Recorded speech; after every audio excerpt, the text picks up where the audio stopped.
Hey guys, and welcome to the briefing room.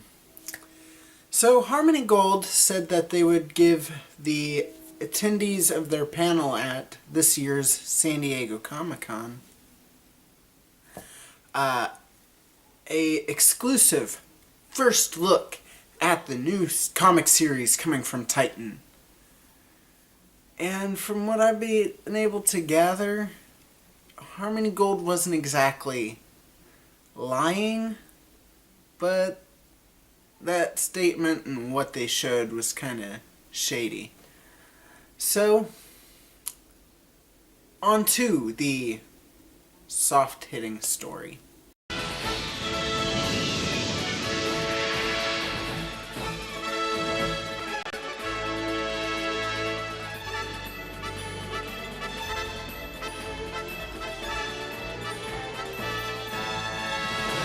After a lot more research than you'd think, I finally, yesterday, came across 4 images that they showed off at the panel from Titan.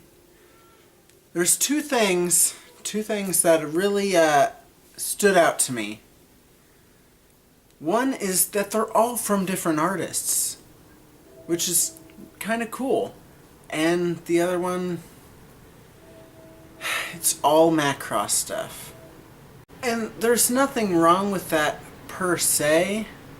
Macross is easily the best of the series, but some people prefer the politics that played into the before, during, and after of the Robotech Masters War. Others prefer the different personalities and the chemistry between the different members of the resistance force and their interactions. And Harmony Gold has just done so much with Macross. Since the retcon in 2002, 3 of the 5 comics Harmony Gold has released have either featured the Macross story and characters, or have really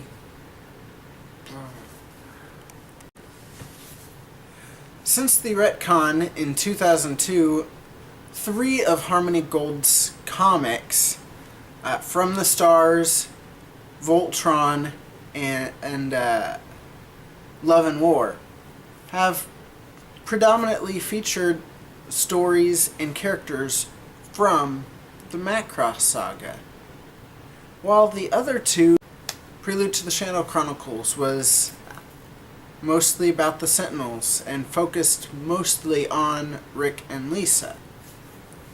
And Invasion, while the main story did not focus didn't have any Macross characters whatsoever, they did have a side story about Lisa and Carl Reber. So, is it a surprise that the 4 images that they showed were from Macross?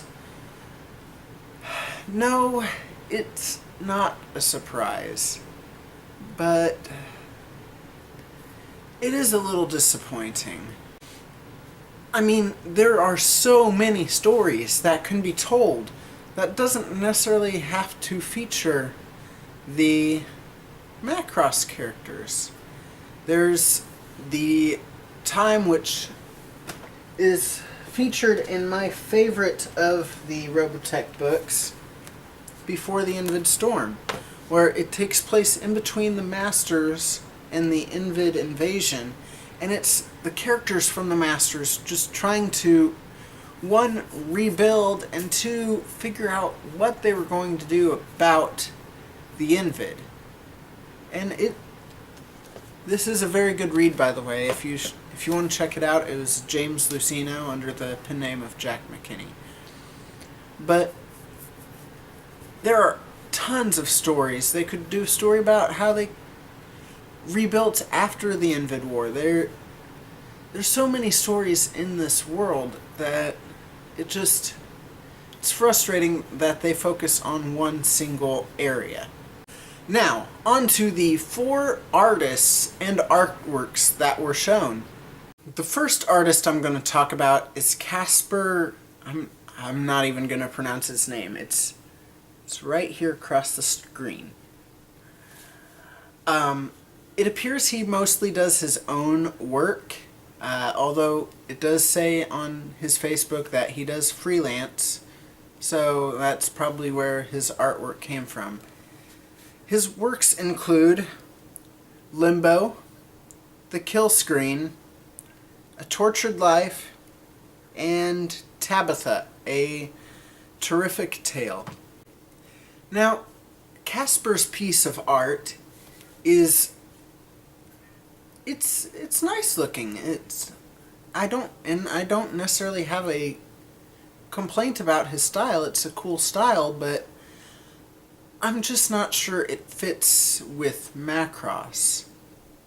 Now, it could definitely fit for like a story about someone having protoculture-based visions. That'd be perfect for it. It could be about,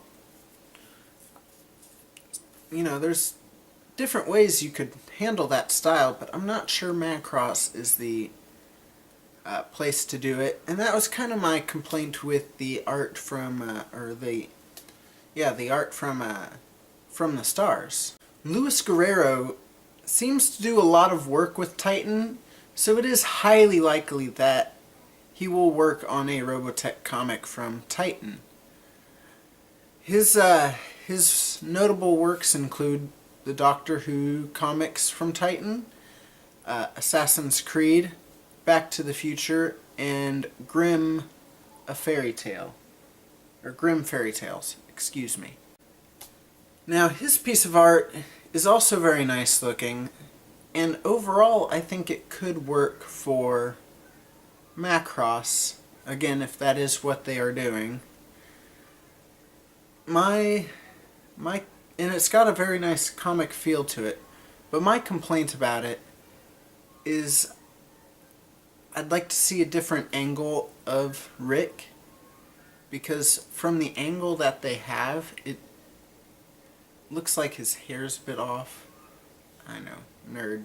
Mariano Laclostra also does a lot of work for Titan, so he likely also will work on Robotech.